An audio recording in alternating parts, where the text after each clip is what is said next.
Maranata Cenáculo. Quem está feliz com Jesus, adora a Deus, igreja. Dá uma salva de palmas para Ele, meus irmãos. Com alegria no coração, crendo que Ele está aqui. Aleluia, meu santo Jesus. Amém, Cenáculo?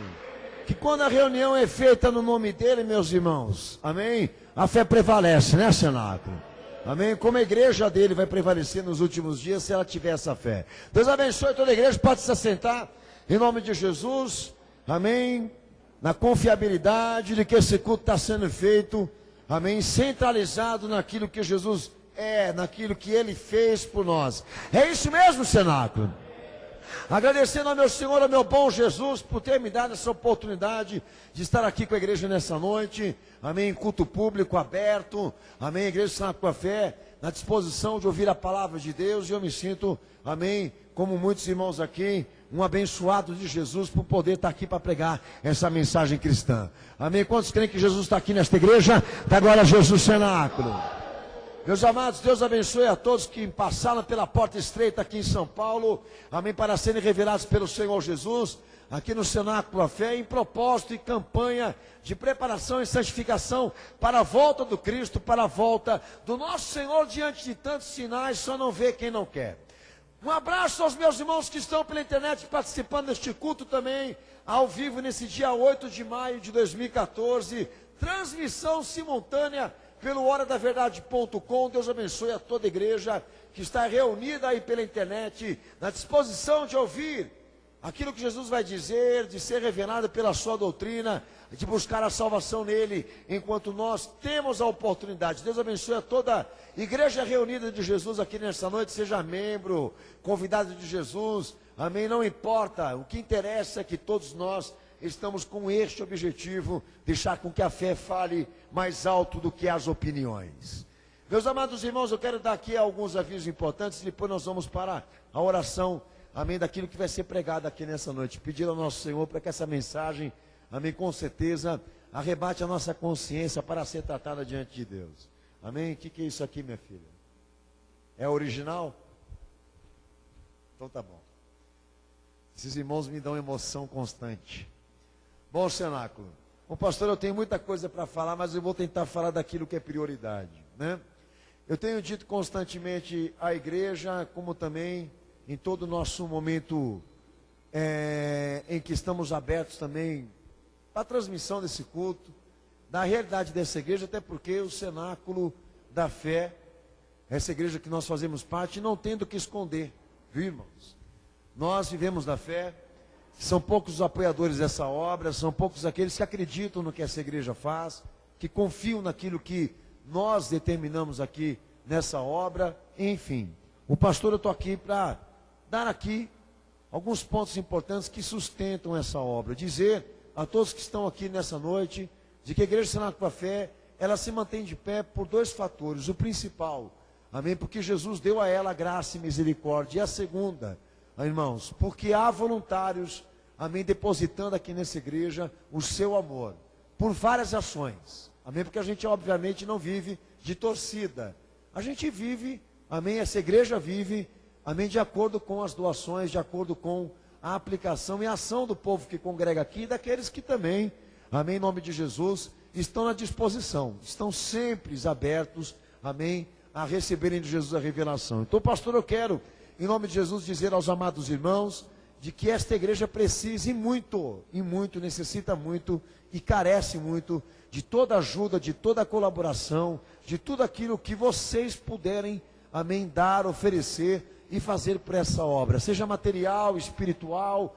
como for, amém, toda forma de você, que você puder para demonstrar o teu amor em relação a essa igreja, vai fazer a diferença ali no final, amém, aonde essa igreja poderá estar fazendo aquilo que ela quer fazer, servir a Jesus pela edificação das almas nos últimos tempos. Então eu peço aos irmãos oração por essa igreja, por este ministério, pelo ministério de divulgação da palavra, que é extenso, difícil, problemático para nós, amém, nesse século. Vocês sabem disso, não é fácil manter uma igreja como essa, não é fácil manter meios de comunicação que sustentam, amém, o que essa igreja prega, o que ela defende. Então peço em nome de Jesus que os irmãos estejam atentos, Porque se essa obra for prejudicada, se ela for fechada, lacrada, não vai prejudicar a mim só, mas a muitos que você não está vendo o rosto deles aqui. Amém, cenáculo? Amém. Então não esqueça de orar pela campanha Pedra que Deus dirigiu, que é uma campanha que visa, amém, enriquecer essa obra, dar a ela um espaço próprio aqui em São Paulo, uma sede própria, para nós podermos atender melhor, amém, as almas que entram aqui, ok? Peço as vossas orações, as vossas dádivas, a vossa colaboração material, espiritual, para que essa campanha saia do papel. E só vai acontecer, obviamente, se o povo se der aqui por sacrifício, se entregar de corpo e alma. Amém? Ao que essa igreja precisa de você agora. Outra coisa importante, lembrar aos amados irmãos também, amém, acerca do programa Hora da Verdade, que vai ser transmitido amanhã, a partir das 5 da tarde, horário de Brasília, pela televisão, aqui em São Paulo, capital, pela TV aberta, amém, que é o nome do canal que estamos ali, amém, na sexta-feira, às 5 da tarde, ou então pela internet, horadaverdade.com, o vídeo vai estar disponível lá, amém, em nome de Jesus, para que você com certeza se edifique e edifique a outros, amém, com os temas que essa igreja tem sugerido para a pregação do Evangelho. Programa Hora da Verdade amanhã. No domingo estaremos abertos, 9 da manhã aqui, para a doutrinação daqueles que queiram ser membros e também culto de oração para aqueles que são membros, ok? À noite, 7 da noite, estaremos ao vivo, transmissão pelo horadaverdade.com, culto aberto, culto público, como estamos aqui agora, 7 da noite aos domingos. Domingo agora, confirmado. Teremos uma vigília, Cenáculo da Fé, já marcada, confirmada, amém, no dia 30 de maio, numa sexta-feira, obrigado, irmãos. Transmissão pela internet, quem não puder estar aqui em São Paulo para participar, será transmitido, todos vão poder orar junto com essa igreja, com propósitos, amém, tenho certeza, o propósito nós temos anunciado constantemente aqui, enfim, Jesus quer uma igreja aos pés dele, orando, clamando, se consagrando, se santificando, amém, para que as devidas revelações e a salvação sejam confirmadas no nosso meio. Então, dia 30 de maio, propósito de oração nessa casa, amém, que está difícil de encontrar uma casa de oração hoje, e Jesus merece de todos nós aqui, amém, cenáculo, amém, qualquer dúvida que todos tiverem, amém, acerca do que eu estou falando aqui, entra no Facebook, Cenáculo da Fé para as Nações, e você vai poder interagir com a gente ali, mandando a sua dúvida, o seu pedido de oração, enfim, faça como você quiser. Quem estiver pela internet agora, pode pedir também por e-mail, que no final do culto nós vamos ler, amém, o posicionamento de todos vocês. Amém, não esqueça, página no Facebook, Cenáculo da Fé para as Nações, onde estamos constantemente, 24 horas por dia, publicando, falando, pregando, anunciando fé. Ok? Compartilha, curta, amém, faça com que essa mensagem se expanda, chegue em outros lugares que nós, amém, não podemos ir, mas você pode colaborar e fazer com que isso aconteça em nome de Jesus. Amém, cenáculo? Amém. Lembrando também, meus amados, uma coisa importante aqui, o pastor Daniel, eu tenho dedicado 10 minutos de gravação para falar sobre política, e política na igreja, e já estão alguns postados, chama Verdade em 10 minutos, já estão postados no YouTube, já colocamos no Facebook, também à disposição dos amados. Estou respondendo e obedecendo ao que o Senhor me pediu, para denunciar, amém, essas igrejas que novamente, neste ano, vão se empenhar, se reunir, usar o ambiente cristão para promover partidos, promover ideologias políticas que inclusive são anticristãs. Eu quero alertar aos amados irmãos que é o posicionamento meu e de toda a igreja, Cenáculo da Fé. Falo por mim e por todos os membros desse ministério, que nós não vamos economizar esforço, nem opinião cristã, para demonstrar a nossa tristeza, a nossa repugnância por essa igreja maldita, por essa igreja satânica, que nesse momento quer colocar o Estado dentro dela. Amém? Espere em nome de Jesus que toda a igreja se posicione, divulgue os vídeos, estou colocando mais 2 à disposição de vocês, com fatos, com comprovações, ok? Daí a opinião deles não interessa, o que interessa é o que está acontecendo, tá bom, irmãos? Então divulguem, falem, é necessário que as revoltas também sejam manifestas, amém, e o povo fique sabendo como a situação está. Daí quem tem conhecimento da palavra, consciência de fé, vai se horrorizar como eu, amém, pelo tamanho da massa de simpatizantes e seguidores da igreja estatal, da igreja política. Espere Cristo que você se posicione, espere Jesus que você se posicione como cristão, porque senão ai de você, se isso não for feito, ok? Amém? E não esquecendo o projeto missionário Jovens Pescadores de Almas, que é um ministério missionário dessa igreja, que vai se iniciar com os jovens em julho agora. Quem tiver idade acima de 18 vai poder participar, amém, obviamente de 18 até a idade máxima de um jovem, tá bom? Vai poder participar, em nome de Jesus, e ser consagrado a isso. Eu estou querendo dizer que os velhos não estão na parada, amém? No meu caso, por exemplo, já não estaria, mas como eu vou ser o ministrante do propósito, eu vou ter que participar, tá bom? Tem jovem de 41? Não tem jovem de 41, amém? Eu sou honesto comigo mesmo, já passei dessa fase. Mas a obra a gente faz, a obra está sendo feita, a igreja está aprendendo, mas é um projeto dessa igreja com os jovens, para tirá-los do mundo da ignorância, fazê-los produzir cristianismo de verdade. Amém, cenáculo? E cristianismo de verdade é isso aí, meu amado, é dar fruto. Se não dá fruto, Deus corta. Fica de pé. Amém. Meus amados irmãos, nós vamos orar pela palavra de Deus. Amém? Orar não por ela, mas pedir para que Jesus fale através dela. É isso mesmo, cenáculo? Está confiante, meu irmão? Está crendo que Jesus está nesta igreja? A palavra dele também está aqui? Então fecha o barulho que o diabo não gosta aí, cenáculo. Internauta, escuta aí. Olha o barulho aqui no cenáculo, a fé qual é? Bíblia na mão, filho. Escuta aí, ó.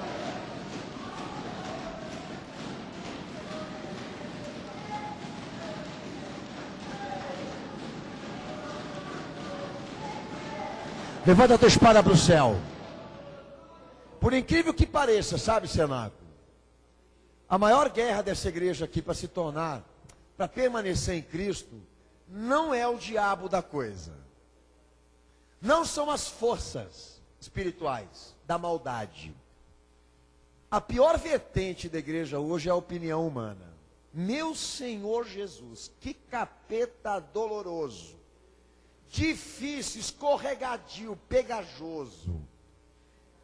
Para mim, a pior coisa satânica de hoje é a opinião humana. Que Deus tenha misericórdia e a tua seja quebrada por Cristo, amém? Para que a vontade dele se cumpra. Levanta a tua espada para o céu, ora. Ora, pode orar. Meu santo Jesus, meu santo Senhor, nós te pedimos a tua graça, a tua misericórdia, lhe imploramos, meu santo, pelo poder desta fé, pois sabemos, meu Senhor, que esta já foi revelada, definida, Senhor, para que seja exercida por todos aqueles que temem o teu nome. Sabemos, Deus Santo, que a tua igreja é identificada. Sabemos, Deus Santo, que esta está sobre a tua luz. Expressa o teu rosto e lá no perfume verdadeiro, Senhor, do teu evangelho. Nós te pedimos, meu Santo, que toda apostasia, rebelião, impenitência, soberba seja quebrada, aniquilada, destruída pelo teu sangue e pelo teu esplendor. Meu Santo Jesus, alcança o pecador, alcança aquele que está aprisionado pelo diabo e pelo pecado, liberta, meu Senhor, aqueles que vão receber a tua palavra e crer no teu nome. Põe um sinal de salvação nesta casa, nesta família, neste lar. Meu Santo, meu Salvador, nós te pedimos, meu Senhor, resplandece a tua luz, prepara a tua igreja, edifica ela, transforma ela, liberta ela, meu Senhor, para que ela esteja aprovada no teu santo dia, para que ela seja reconhecida quando o Senhor voltar, para que ela seja levada às alturas, ao encontro do Senhor no céu, quando chegar o grande dia. Nós te pedimos, a tua palavra, a tua espada, desembanhada sobre esta igreja, para queimar o diabo, para repreender o Satanás, o inimigo, o anticristo, a besta da iniquidade, que já está nessa terra, meu Senhor. Nós te pedimos a tua misericórdia, a tua graça. Amém, Jesus. Amém. Diferente dos outros cultos, hoje eu vou fazer uma coisa aqui com os amados irmãos. Amém. Você vai se sentar. Vai ficar quietinho aí com os ouvidos abertos. E eu vou abrir essa pregação aqui dessa noite, não com a leitura de um texto, tá?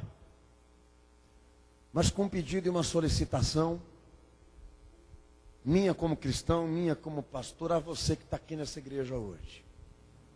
Um desafio que nós temos que admitir que estamos sendo provados nisso.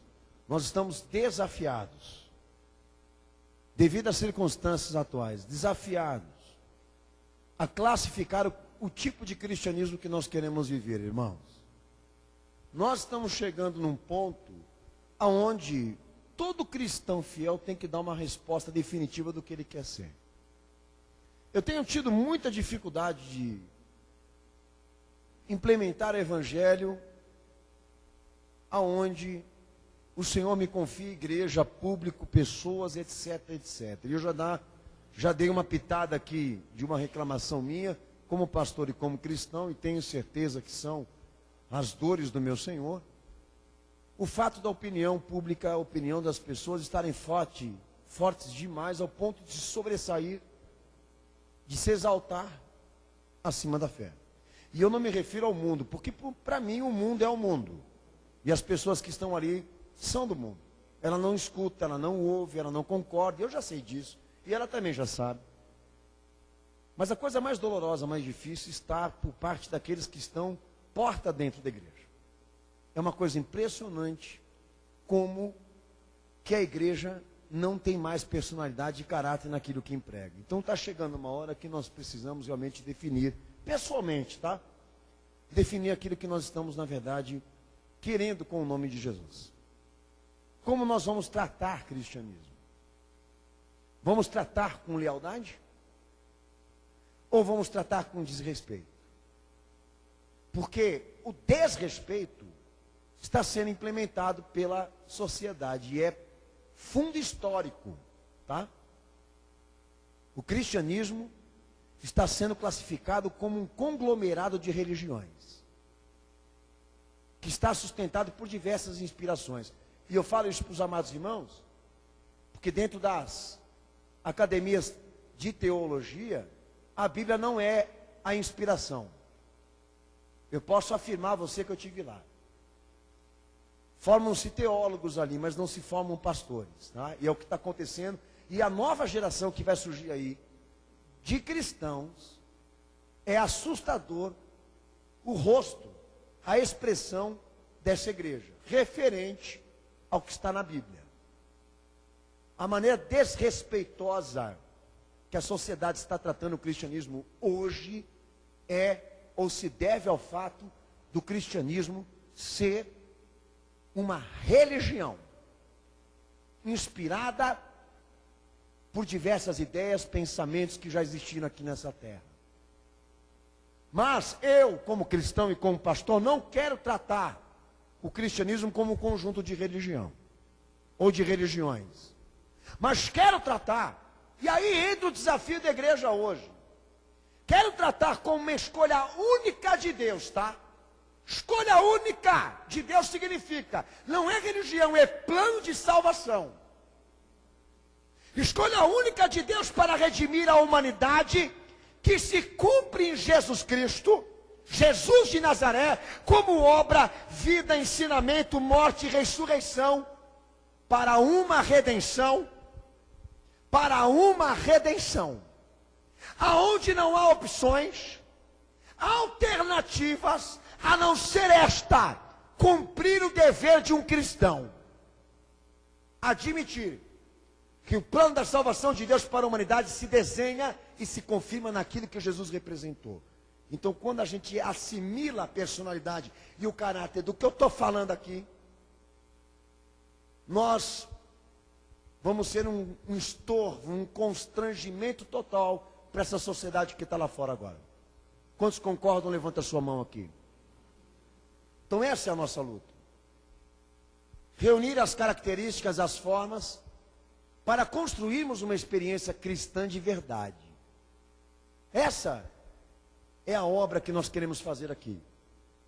Reunirmos todas as formas e as características mais possíveis para construirmos um cristianismo baseado numa experiência bíblica, não isolada, não independente, não humana, não carnal, mas textual, Porque a Bíblia está aí para fazer concepção do que é cristianismo.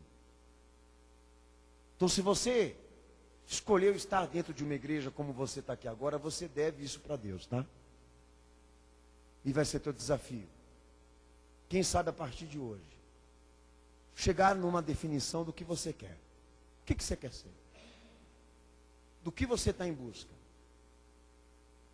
Quem que você almeja adorar, servir, venerar, obedecer, se submeter? Se você chegar na conclusão de que é Jesus, então, a tua escolha é única. Bíblia Sagrada. Fundamento espiritual.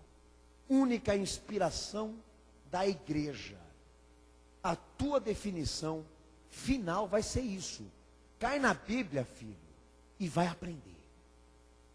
Porque os caras chegam aqui na igreja exigindo uma experiência concreta com Deus.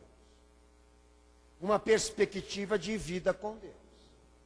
Mas não quer responsabilidade e não quer aprender. Não quer consultar o que a Bíblia orienta ou diz a respeito do caminho que se chega a Deus. Daquilo que nós precisamos ajuntar para ter exatamente a resposta de tudo aquilo que nós estamos fazendo aqui relacionados à fé. Então não existe fé sem custo. Não existe cristianismo sem sacrifício.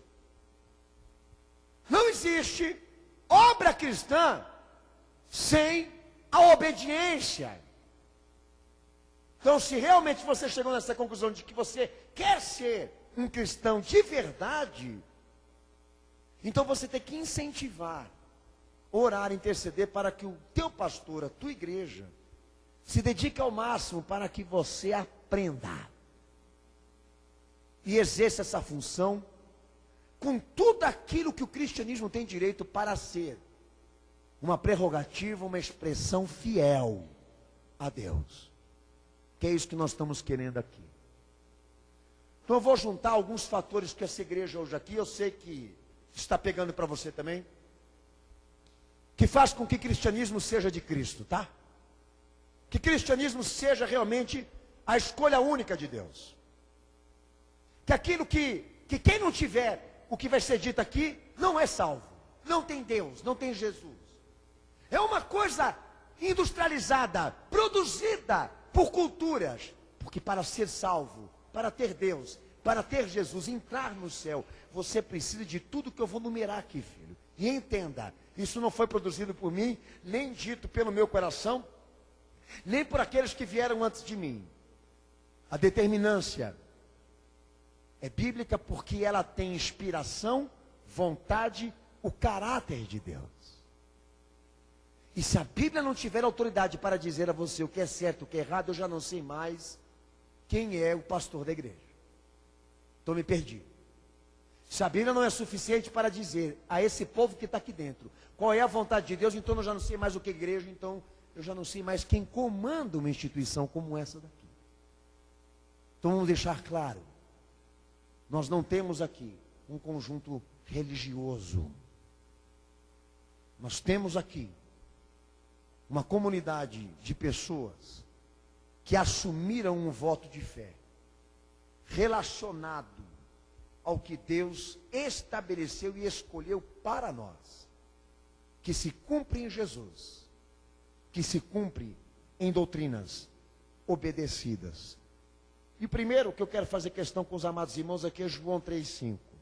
Um texto muito importante que todo mundo aqui que está nessa noite aqui já leu, aonde Jesus ele fala exatamente sobre experiências fundamentais, necessárias, que formam cristianismo, para que o indivíduo que professa essa fé realmente esteja resguardado num certificado de que ele vai ser salvo, de que ele vai herdar o reino do céu, segundo a glória e o esforço, a obra daquilo que Jesus representou na cruz. E ele fala sobre o novo nascimento. Eu sei que a igreja já sabe desse texto, eu sei que muitos aqui dominam textos da Bíblia, ok? Mas eu quero fazer aqui com você já uma exposição. Domina, conhece o texto, mas tem dificuldade de fazer a separação. A separação que Jesus faz aí. Natureza humana não corresponde à natureza espiritual da salvação. A salvação, ela tem uma natureza, e segundo Jesus aí, o salvo é o regenerado, não é aquele que foi criado por Deus. Se você não conseguir fazer esta distinção, ok? Você fere os princípios básicos do cristianismo, mais fundamentais, de que todos que nasceram depois de Adão, para serem salvos, precisam ser regenerados segundo o anseio e a vontade de Deus pelo Espírito Santo. Ponto final. Regenerados tanto por fora como por dentro. Porque quem é nascido da carne é homem, é natureza e não pode ser qualificado, admitido, reconhecido como filho de Deus ou sequer um salvo. Façamos essa distinção. Porque é uma dos pilares do Evangelho. Dizer à sociedade que está ali fora que não basta você dizer que você é bom, que você é justo, que você é uma pessoa ótima, que você tem procedência, cultura, boa educação, ótima família, etc, etc, remunerações exemplares. Não basta. É necessário que você obtenha de Cristo uma experiência espiritual na tua vida que lhe mude por completo, para que você comece a juntar certificados de que você tem Deus, de que você é salvo, de que você pode ter Jesus na tua vida. É óbvio que muitos aqui não conseguem admitir isso, mas filha, a Bíblia está aí. Quem é maior aqui? Outra coisa importante, Senado.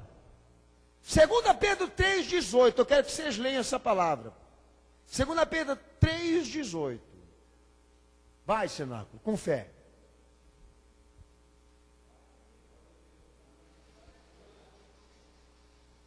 Pode ler bem alto, vai, irmão.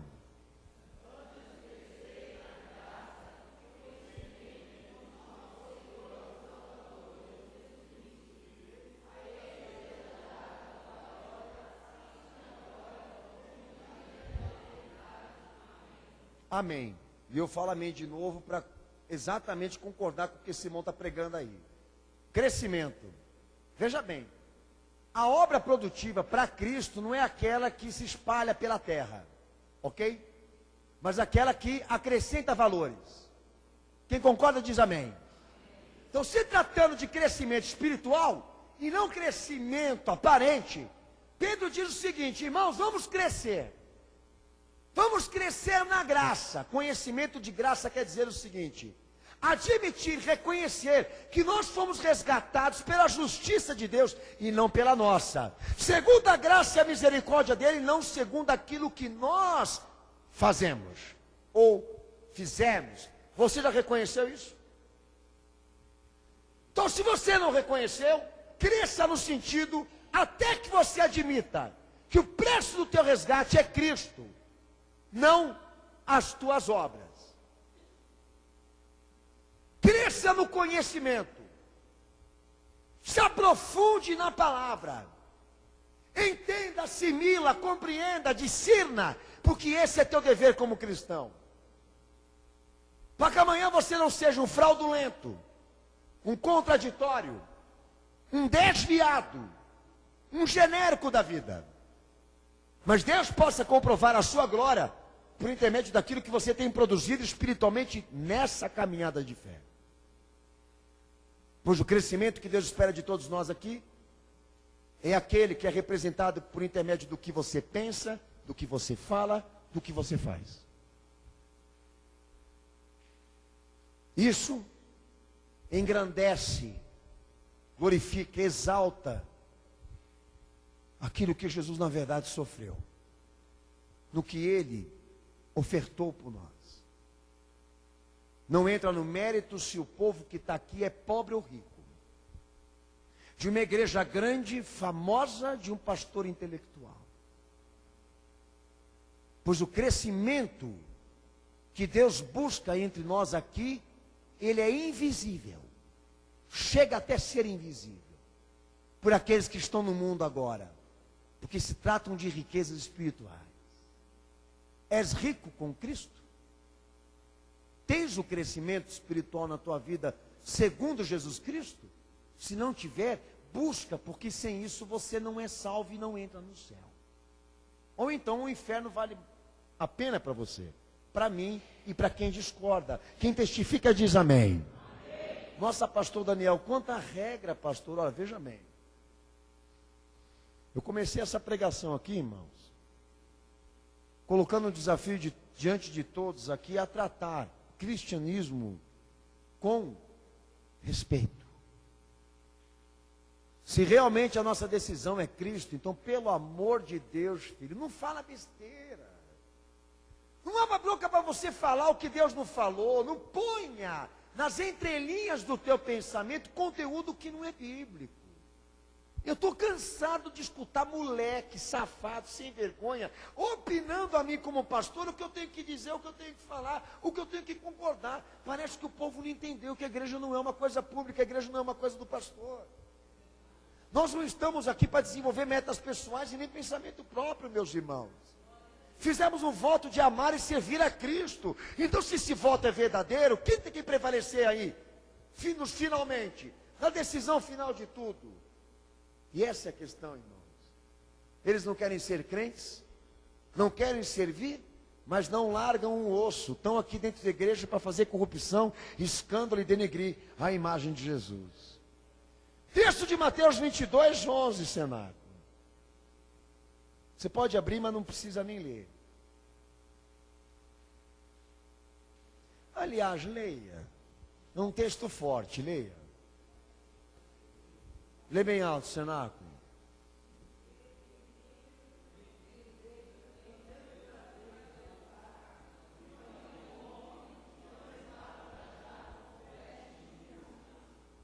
Amém? Leia alto, vai.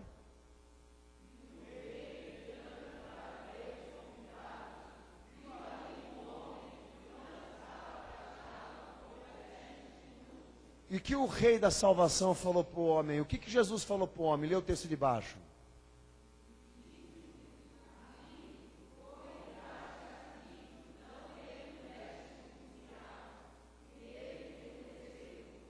E daí o que Jesus fez com ele? Lê o de baixo de novo.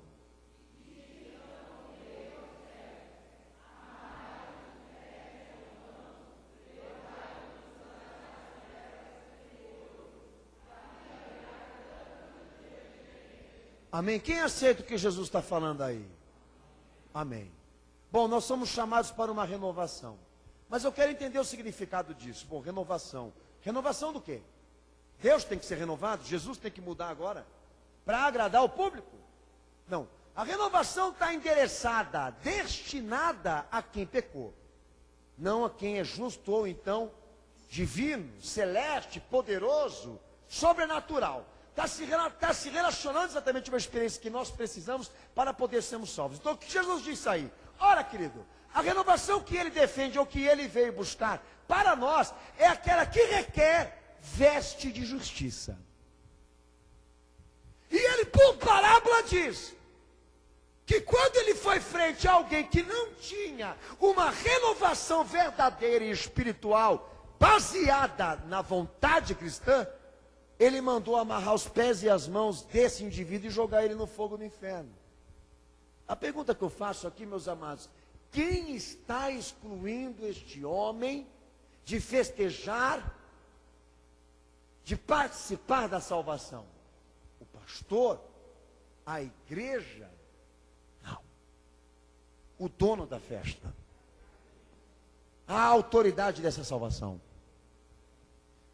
Fomos chamados para uma renovação cuja experiência não consiste em mudança de roupa, mudança de carro, mudança de casa, bens materiais, mudança sentimental, experiências, entendeu? Com outros tipos de matrimônio, outros tipos de esposo e de esposa, que é o que está acontecendo agora com a igreja. Ela está fazendo funcionar a iniquidade como nunca, com o sistema religioso.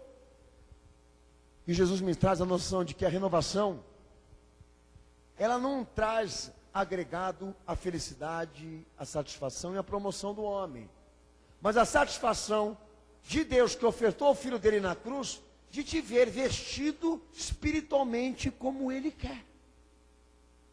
Meu querido, você aceitou Jesus, você concordou participar da salvação, e agora aqui, em festejo de que Deus deu o Filho dele para te salvar, ele olha para você e não vê veste de justiça, conteúdo de justiça, vontade de Deus, obediência, submissão, sujeição, conversão, põe o que você quiser, faz o que com ele, amarra ele, as pernas e as mãos, joga ele no fogo do inferno, que obviamente é uma coisa que estarrece a sociedade, como disse a você, mas eles não estão em busca de um cristianismo, mas de uma outra coisa, e o pior de tudo, estarrece quem está dentro da igreja também.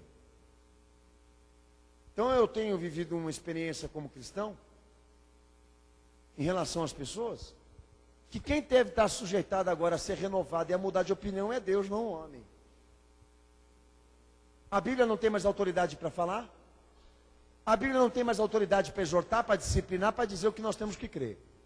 Me parece que Deus agora está sentado no banco da renovação. Mas Jesus dizendo que a renovação, a novidade de vida que ele veio defender pelo Evangelho, traz a nós um testemunho, um corpo cristão de justiça. E isso, para a palavra de Deus, sustenta o cristianismo e sustenta a tua salvação. Você pode mentir, você pode enganar, agora aqui, diante dos meus olhos, perante a minha pessoa e essa igreja. Mas quando você for enfrentar o tribunal, baseado naquilo que Deus vê, naquilo que Ele, na verdade, assistiu de você, você pode ter certeza, a mesma coisa que eu estou pregando, você vai ouvir dele. Todos nós vamos. Se você não aceita a Bíblia sendo pregada por mim, então ótimo. Vai ouvir da boca dele. O fato aqui é o seguinte: estou renovado, exerço uma novidade de vida. Então que as tuas vestes não sejam religiosas, formais, mascarada, mas que você empregue justiça naquilo que você pensa, naquilo que você fala, naquilo que você faz. Seja o que ele te pediu. Mateus 5,16. O pedido do Senhor àquele que serve ele: seja luz, tenha uma vida radiante, seja luz nas trevas. Daí surge a questão: mas pastor, seja luz, quer dizer o quê? Capacidade, é isso? Não. Transparência, nós precisamos trazer diante dos homens as obras de Jesus que não podem morrer. Quem testifica diz amém. Nós precisamos, como crentes em Jesus, trazer diante da sociedade as obras de Jesus que não podem morrer. A nossa tarefa, o nosso papel, a nossa missão. O mundo odeia, mas é a nossa missão. O mundo não quer, mas é a nossa tarefa transparecer Jesus por intermédio daquilo que nós somos. Seja luz, seja radiante, traga à ciência a presença dos homens, aquilo que o teu Senhor, que o teu Salvador viveu, representou, realizou, o que ele fez, porque senão fica a dúvida e o ponto de interrogação: o que você é? O que eu sou, o que essa igreja é, porque a sociedade, ela pode não conhecer Bíblia, ela pode não ter domínio do livro do sagrado, mas ela está percebendo que tem alguma coisa estranha com a igreja. Ela percebe que o que está sendo feito com a igreja hoje, nem corresponde a cristianismo. Ela tem uma crítica, ela tem uma opinião melhor, mais sensível do que muita gente que está dentro da igreja. Eu posso falar que o Valdomiro é safado, para um ímpio ele dizer e concordar, é verdade. Mas para um outro que está lá dentro da igreja dele, ele é um anjo, ele é um santo, ele é um nobre. Mas caramba, né? Não deveria, pastor, ser ao contrário. A iluminação é um privilégio da graça. É uma experiência de quem lê a Bíblia, ter opinião cristã e crítica, por intermédio de reflexão, por intermédio daquilo que escuta, do que vê, do que está no mundo tomando lugar. Mas não é o contrário, o mundo está tendo mais bom senso para admitir, reconhecer coisas erradas feitas com a igreja do que o próprio povo que está com a Bíblia debaixo do braço, no colo, sei lá.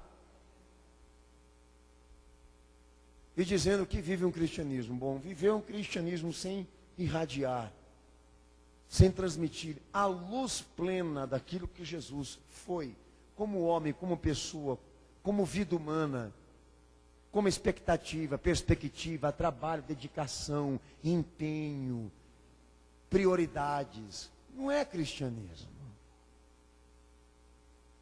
Deus não nos deu uma maleta 007 de trabalho para realizarmos o seu reino e glorificarmos a sua obra.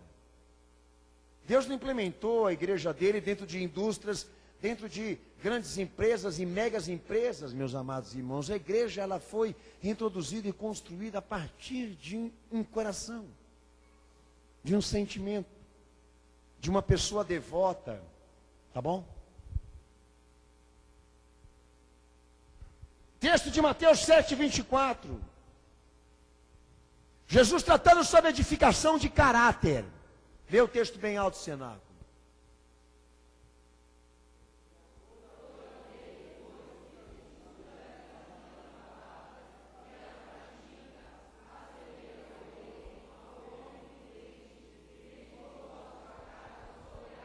Amém.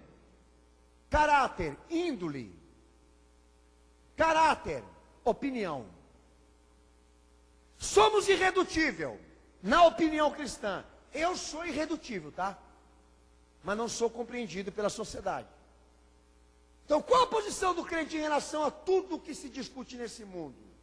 Opinião sincera e humilde. Amigo, eu não posso voltar atrás da minha decisão, porque eu estou sujeito ao que Jesus me pede. É o meu voto.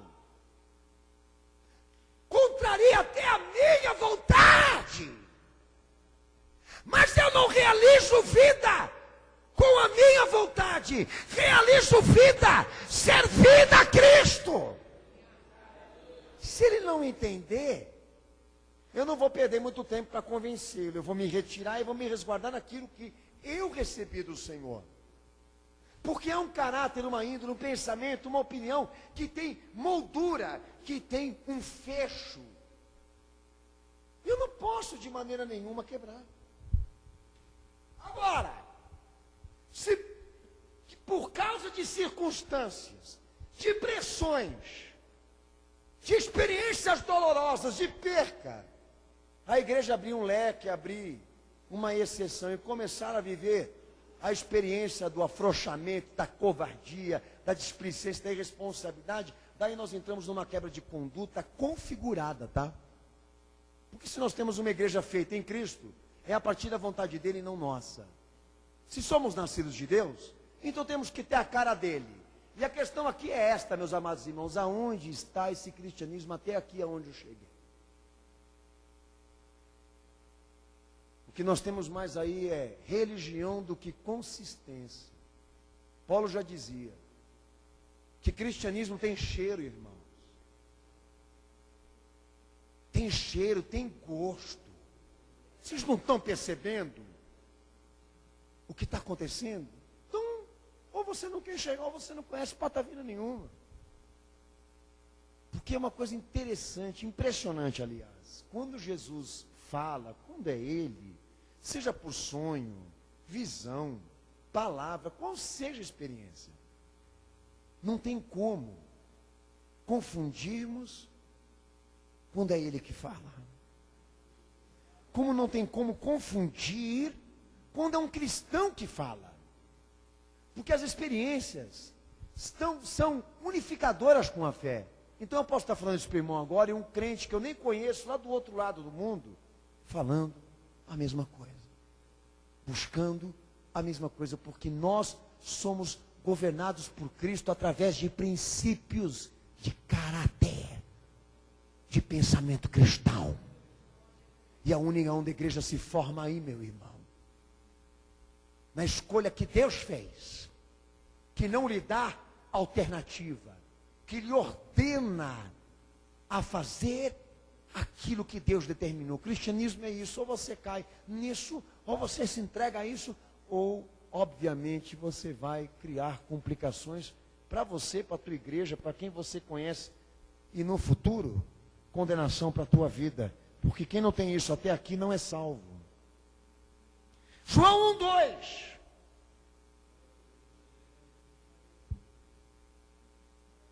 Você abre, mas eu não vou ler. Salvação por adoção, sem méritos próprios.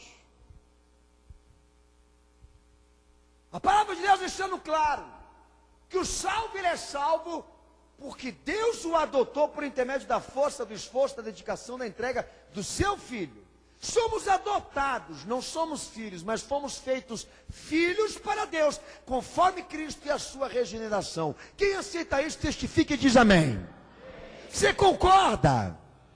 Você concorda? Então deixa eu dizer uma coisa para você, você que falou amém, não sei se foi de coração.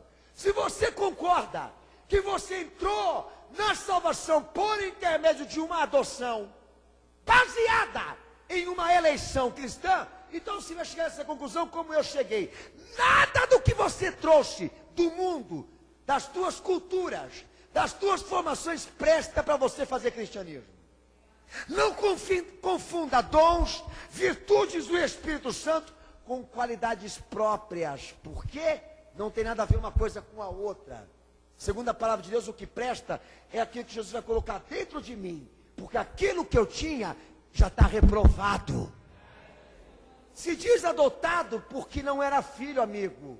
Se diz adotado porque não estava com Deus. Foi buscado, foi conquistado, foi reivindicado de uma situação. E a nossa história com Deus começa aí. Jesus nos buscando, nos recondicionando, nos transformando, nos libertando, fazendo com que nós tenhamos o rosto desta missão, deste caráter, desta palavra, desta vontade, para que seja testificado que Deus está em nós e Cristo está em nós. Sabe, eu já era uma pessoa boa e estou aqui para completar o que eu não tinha em Cristo. Com a Bíblia debaixo do braço, nunca, jamais você vai poder ouvir isso dela. Lucas 24:32. Quem testifica diz amém, cenáculo. Lucas 24:32. Lê o texto bem alto, meu irmão. Faz o seguinte, se o irmão esquecer tudo que o pastor está falando, você pega a reprise desse culto de novo e ouve mais 100. Até o negócio entrar na tua cabeça e você começar a enxergar cristianismo, tá? E como todo mundo pode perceber, amém, a igreja é o edifício construído, que Jesus é o arquiteto disso. Quem testifica diz amém. Lê o texto aí, Senaco, vai fundo, meu irmão.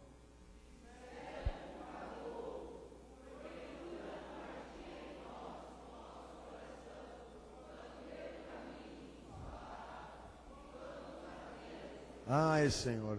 Posso ser sincero com os irmãos? Quando eu leio esse texto, eu me maravilho, porque a expressão dele é única. Você não encontra nada na Bíblia, alguém que disse assim, quando Deus falou, quando Jesus falou, ardeu o meu coração. Olha só, meus amados irmãos, a palavra, ela testifica, e ela identifica com a comunhão, certo? Jesus fala, nós cremos, há comunhão. Ele pode mudar de rosto, mas a palavra vai ser a mesma. E quando ele disser o que ele sempre falou, o teu coração vai arder e você vai dizer, é Jesus disfarçado. Mas a palavra dele continua a mesma. Ele poderia chegar na tua porta como mendigo, disfarçado como se fosse um. E você conversar com ele por alguns instantes, sem ele dizer a você quem ele é, mas com algumas palavras e frases, com uns instantes de conversa, que ele começar a determinar, a empregar, a revelar tudo aquilo que ele é. Se você for um crente, o teu coração vai arder, porque aquele que se identifica com a palavra de Cristo e que tem comunhão com ele, sabe reverenciar e sentir quando ele fala. Sabe, pastor, eu entro dentro da igreja e eu não sinto... Não, pera, você não sente mais nada porque Deus não está operando, ou porque você não está mais com o teu coração e a tua mente presa ao que vai ser pregado aqui? Porque se estiver, teu coração vai arder. Eu sou do tempo onde o pastor, quando lia o texto que ele ia pregar, o povo já estava chorando, glorificado, exaltado, pulando de alegria. O culto acabou e o cara continua aí com essa cara de, sabe Deus o quê? Nossa filha, mas não tocou nada, você não sentiu nada? Não. A falha está no pastor, a falha está na igreja, a falha está no louvor, a falha está nisso, está naquilo, mas ele é o necessitado, ele precisa ser tocado. Então deixa eu te falar do que toca, do que queima, do que arde. Se não nos identificamos com a palavra que ele prega, filho, as cordas da nossa sensibilidade humana não vão sentir nada porque elas não estão voltadas para ele, tá? Eu preciso ter uma identificação com Jesus. Preciso me identificar com alguma coisa nele, para poder estar dentro da igreja. Acho que na verdade deveria ser esse caminho que todos deveriam seguir. Agora o cara entra dentro de uma igreja com placa cristã, onde a sustentação de toda essa relação, de toda essa comunhão é baseada numa mudança que Deus teve que submeter, alargar o caminho para facilitar a entrada de gente que não quer se converter.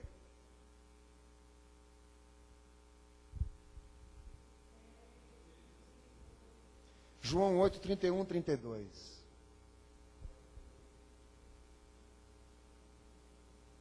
Eu vou indo até onde Jesus me levar. Se a igreja enjoar, fala amém. Daí você dá um toque assim: pastor, uma brama. Tá bom? Se você enjoar, você fala: pastor, uma brama. Tá bom? Daí eu vou entender. Amém, cenáculo? Amém. Porque a resposta que a igreja tem que dar para o diabo é essa: meu filho, o capeta, o cão, o chifrudo, o rabudo, nem só de pão viverá o homem, mas de toda a palavra que sai da boca de Deus. Pode faltar o pão, mas a palavra não. Pode faltar o pão, a matéria, mas a revelação de Deus não.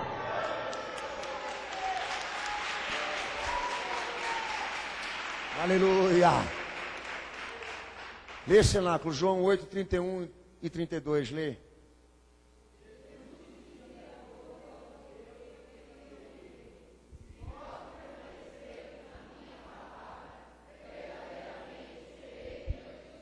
Amém. Tem uma das coisas mais importantes que não se faz igreja sem discípulo, tá?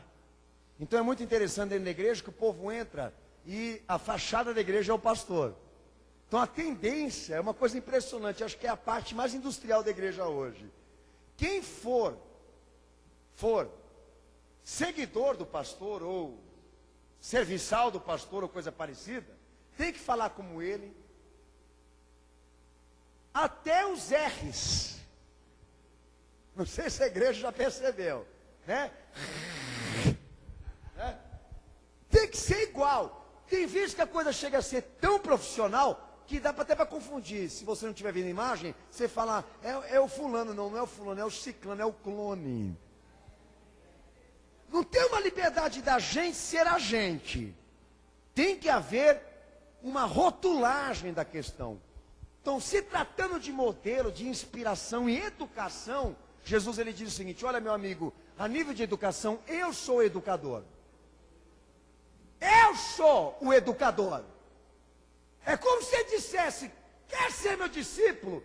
Você vai precisar ser igual a mim.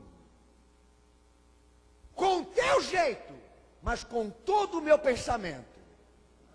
Você pode ser baiano, cearense, carioca, paulistano, que tem um jeito nojento de falar. Eu não sei qual é mais nojento, carioca ou paulista. Não importa. Independentemente da tua forma de expressar, com poucas palavras inteligentes ou com muitas, o pensamento é o mesmo. Eu sou o educador e aquele que quer ser meu discípulo vai precisar fazer o que eu mando. Se a igreja obedecesse isso e aceitasse isso, estava tudo bem. Estava tudo paz e amor. Mas porque não há um vínculo de fé entre as partes, mas opiniões diversas, surgem as guerras por causa dos interesses. E é disso que eu estou, na verdade, preocupado também nesse momento, né? Nós temos aqui um desafio. Amar um irmão que quer ser chamado de irmão, mas não é irmão. Respeitar um líder de uma igreja cristã que não tem conteúdo cristão. Nós estamos sendo, para não falar que eles estão enfiando a faca na barriga da gente. Respeita o servo. Respeita a servo, o irmão, a irmã. Aquilo também é uma igreja. Eles também são filho. Eles também são isso. Bom, e Jesus dizendo, meu discípulo é aquele que me obedece. Se você não quer fazer a distinção, o próprio Cristo faz. E nós também aceitamos essa condição. Somos educados por Jesus. Queremos ter o rosto dele. É o nosso desafio, não é? Não é a obra pela qual nós lutamos aqui? Então aonde eu me revolto. Eu creio que muitos irmãos também aqui se revoltam da mesma forma. Quando entra o debate, quando entra a discussão, entra todas aquelas porcarias de achismo. Eu acho, mas eu penso, mas eu isso, mas eu aquilo. Meu amigo, nós não estamos aqui para ouvir a opinião de ninguém, mas texto bíblico, filho. Texto, palavra na boca do crente, filho. Mas sabe, eu não concordo, eu não aceito esse posicionamento. Aí a gente vai na norma, na inspiração, no método daquilo que a Bíblia ensina. Para chamar esse cara na atenção e dizer para ele, amigo, mas ali na Bíblia aconteceu, por que agora não está acontecendo então? Então a revolta de muitos aí é desnecessária, que está mais do que provado o cenário. Que a igreja não está inspirada no serviço fundamentado em Cristo, irmãos. A cabeça do povo está virada, está do avesso. É nítido, eu estou te falando, o mundo está percebendo, mas o povo da igreja não quer saber de nada. Tudo para eles foi Deus que falou, tudo para eles é o Espírito Santo que revelou, tudo para eles é luz, é bondade, é paz, é amor. Não tem, é ingenuidade, né? Não tem a malícia de saber que a serpente também entrou ali no jardim e foi lá tentar aquilo que Deus criou. Para eles só existem anjos, não existem demônios. Só tem o Espírito Santo na terra, não há espíritos malignos, entendeu? Eles agem como se, na verdade, fossem ingênuos, mas não são para o pecado. São para as coisas da fé.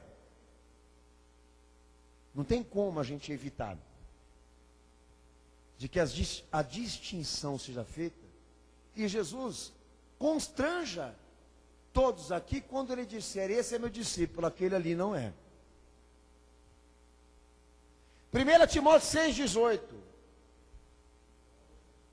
Sejamos ricos na fé. Se nós queremos nos enriquecer com Deus, sejamos ricos na fé. A nossa riqueza, o nosso patrimônio maior está em fazer tudo o que relaciona a bondade, o evangelho, a vontade de Deus. Sejamos ricos na fé, meus irmãos. Fazemos com que o evangelho também se enriqueça de almas convertidas, arrependidas, para aceitar a Jesus e o seu reino. Sejamos ricos em obras, para que a fé seja confirmada em nós.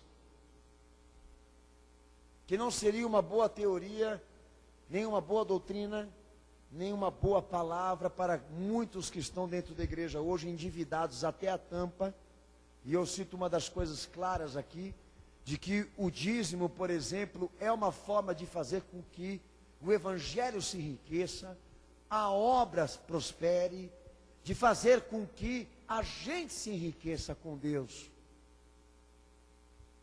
Porque dízimo, oferta, nunca, jamais foi pedido e solicitado por Deus para virar uma administração econômica dentro da igreja. mas uma prova de amor, de devoção, de valor pela igreja do Senhor.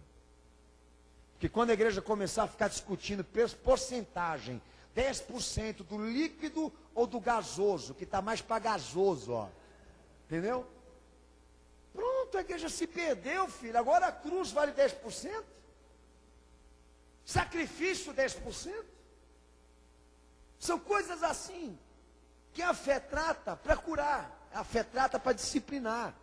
Você não faz com méritos econômicos, você faz com uma forma de dar a Deus uma prova do teu amor, uma forma da tua satisfação, uma forma de representar diante do Senhor a tua gratidão. Essa é a solicitação que nós temos que fazer diante da igreja. Ô, meu irmão, se você parar de dizimar, de ofertar, a igreja para. É isso que você quer? Seja rico na fé, meu irmão. Porque esse é o bendito para Deus. Romanos 12:1. Seja um sacrifício verdadeiro e agradável para Deus. Você está aqui para ser a Deus um sacrifício agradável, aceitável. O teu corpo, a tua mente existem para se sacrificar pelo bem da fé, pela vontade de Deus. Eu quero agradar a Deus e fazer com que o meu sacrifício, a minha entrega, a minha perca, como homem, o engrandeça, o glorifique. Está difícil da gente encontrar isso. Quem concorda diz amém. Eu estou começando a pregar, o cara já está brigando lá no banco com os interesses próprios. É assim. Daí, no final do culto, o que ele faz? Me procura para me orar por ele. Eu já estou pregando há meia hora, há quase 40 minutos, coisas que você precisa agregar para exercer o cristianismo verdadeiro e se salvar. Entendeu? E essa é a nossa preocupação. Nós temos o cristianismo, mas não temos esses valores, esses pilares que Deus mandou essa igreja buscar. Mas no final do culto, ele vem: pastor, o senhor ora por mim? Que é a bênção apostólica? O GPS apostólico? Vai lá na Sônia, no Esteve Hernandes. Cavalos de raça. Ou então o Exu boiadeiro. Vai ser vaca no pasto dele. Mas a grande questão, se nós queremos ser a verdadeira geração cristã, que Deus sempre sonhou com ela, igreja fiel, meus amados, nós estamos aqui para agradar a Deus e não a homens. Olha, pastor, tem um cara triste ali, olha, pastor, tem um outro insatisfeito ali. Meu filho, eu vou fazer o quê? O que o pastor eu vou fazer com ele? Próximo culto eu venho fazendo piadas. Próximo culto eu vou falar versos. Próximo culto eu vou falar de economia, psicologia, comportamental, como ser feliz. Daí quem sabe não estufa, não enche um pouco. A galera aqui não se alegra. Mas o céu, o reino, o que está lá em cima, vai se voltar para o que está aqui com ira, com desconforto, com desejos de condenação. Você entendeu? Tem um cara ali no meio do povão querendo festejar a salvação, mas não quer se vestir como a salvação manda. Tira ele! Como dizia Paulo a Corinto, expulsa o irmão imoral. Que irmão imoral? Aquele que está se deitando com a madastra lá, está todo gostosão, está realizado sexualmente. Tira ele, manda ele embora, para que a alma dele seja salva e o corpo dele queimado. Porque aqui no meio, o povo não vai exortar ele. Ele quer a bênção apostólica, quer ser chamado de irmão. Outro dia o pastor, Deus revelou um homem dentro da igreja, e o homem ouviu a revelação. A primeira coisa que ele falou para mim: eu sou pastor. Eu falei: grande porcaria. O que é isso? Você é blindado? O que você tem? Você tem o que aí? Um detector? Entendeu? Que impede Deus de falar, alguma coisa do tipo, né? Agora esqueci, me fugiu o nome aqui agora. Uma parede radioativa, que Deus não pode passar para falar o que ele é. Sou pastor. Daí o outro: sou teólogo. Veio o outro, sou missionário. E a igreja diz, grande porcaria. Porque nada dessa funcional vai adiantar se você não tiver os princípios engrenados aí.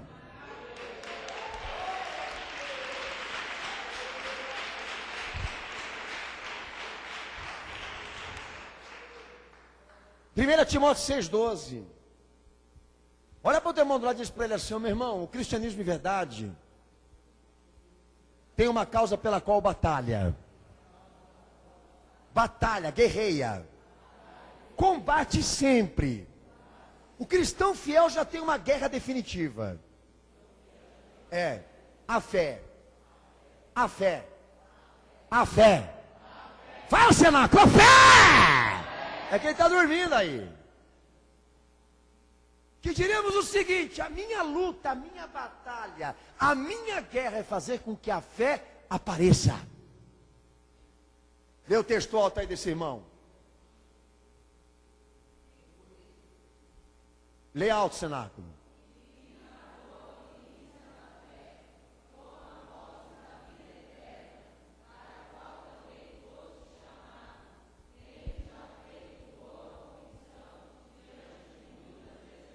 A batalha da igreja é fazer com que a fé seja defendida e proclamada. Essa é a nossa guerra.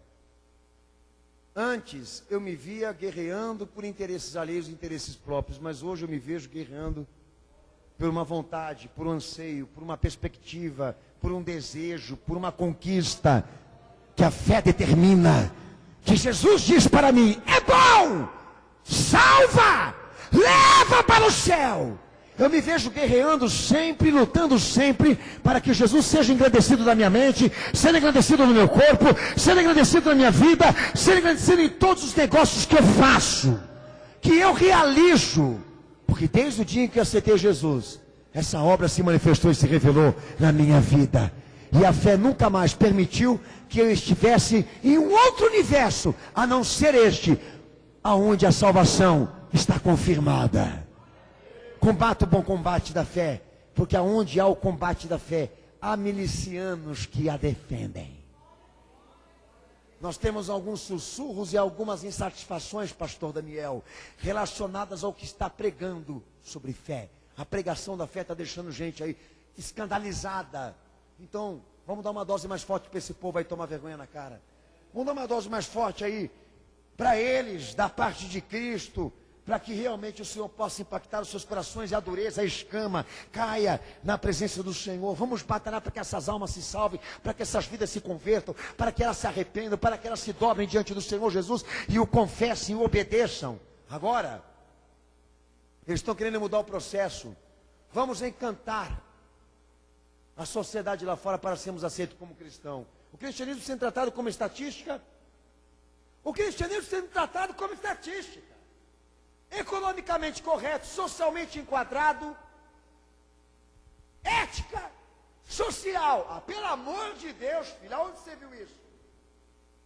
Igreja credenciada. Entre, meu amigo. Pode entrar confiante. Ninguém vai lhe constranger. Ninguém vai te discriminar. Ninguém vai te incomodar. Você entrará num ambiente aonde você se sentirá feliz, importante, amado, querido, quente. Entra, porque ali impera a paz. Cheiro de bode, cheiro de estaleiro, cheiro daquilo que está no meio do caminho quando a vaca passa. A grande questão é, mas sabe, pastor, eu estou sentindo o cheiro de esterco, o cheiro dessa coisa, mas não quer dizer que aquilo é aquilo. Perdeu-se o cristianismo, não é, irmãos? E não somos combatentes da fé, mas covardes. Hebreus 12:1. O cristianismo tem uma corrida de vida legítima, tá, meu irmão? Você que está ouvindo essa palavra aí. Uma carreira de sucesso. Uma carreira de sucesso para você. Lê o texto aí, meu irmão, vai fundo. Com alegria, vai. Hebreus 12:1.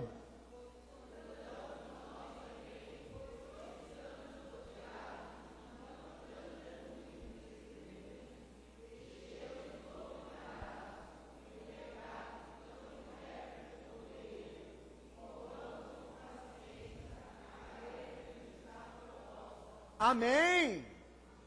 Há muitos embaraços que a vida lhe propõe, muitas contradições e pressões que a vida lhe propõe, mas Jesus te deu uma carreira. Corra em direção a ela, porque a tua ambição agora é o céu. A tua ambição agora é o reino de Jesus. É a salvação eterna. A igreja anda, ela corre, ela trabalha, ela semeia, ela ceifa, porque o objeto dela de vida é Cristo, é a salvação, é a eternidade. Bom, meu pensamento não está voltado para isso, pastor. Eu não tenho uma corrida legítima cristã, então, porque eu me vejo correndo em busca de tanta coisa, mas relacionada a isso, à salvação e a minha ligação com o reino, eu não consigo me ver. Então, meu filho, dá um jeito, luta para que isso mude. O que eu estou pregando aqui você vai precisar para entrar no céu. Obviamente, se você quiser ser um cristão, parar de ser religioso e passar a ser um cristão, um simpatizante, e começar a ser fiel discípulo. Nós temos uma corrida aqui. Quando os irmãos cansam, eles ficam à beira do caminho, cansados, fadigados, eles ficam assim. Daí a gente para e fala assim para ele: irmão, você está pensando em fazer o quê? Pegar aquela descida? Daí a gente pega ele pela mão, ora por ele e fala para ele assim: irmão, vamos correr junto. Tem uma ilustração maravilhosa do peregrino de John Banner, que ele, na caminhada dele missionária como cristão, em tudo que aconteceu com a vida dele para se tornar um crente de verdade, ele perde uma pessoa especial. E sabe quem era essa pessoa especial? Que foi morta por ser da fé. Não era a mulher dele, não era o filho dele, era um amigo de caminhada de fé. A morte que ele mais sentiu, que ele ilustra no conto do peregrino, foi a morte de um irmão, companheiro de caminhada dele. É o nosso papel. Esse povo quer esquecer do céu, Senhor. Eles querem esquecer de que o reino é maior do que está aqui na terra. Vamos lembrar os irmãos então, vamos pegar eles pelas mãos quando eles se fadigarem e se cansarem de correr em essa direção reta, para que eles se animem, para que eles se renovem. Porque a corrida da fé só tem uma direção: para o céu.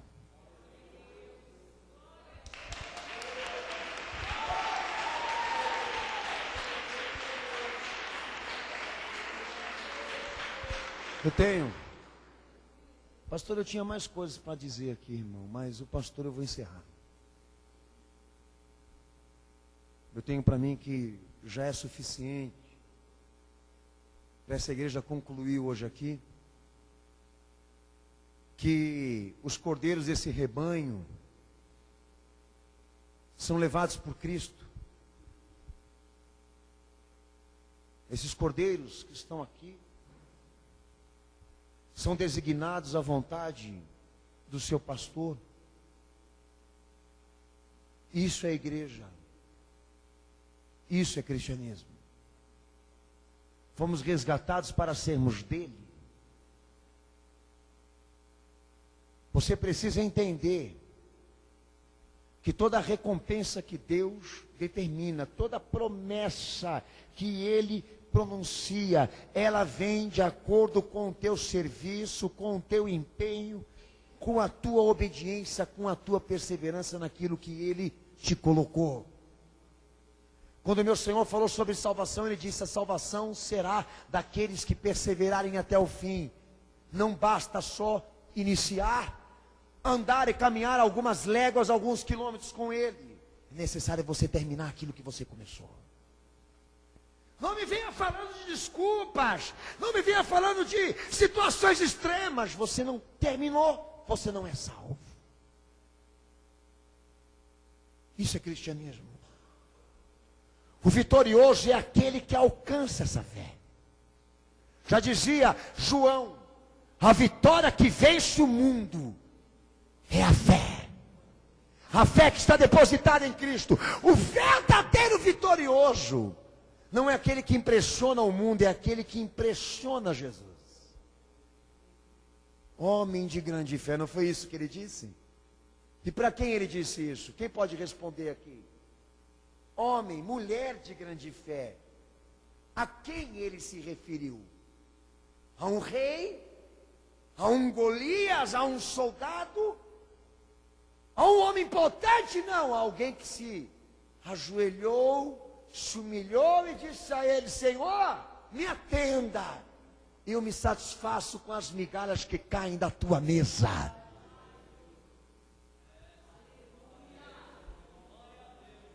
Porque no reino de Deus, os grandes não entram.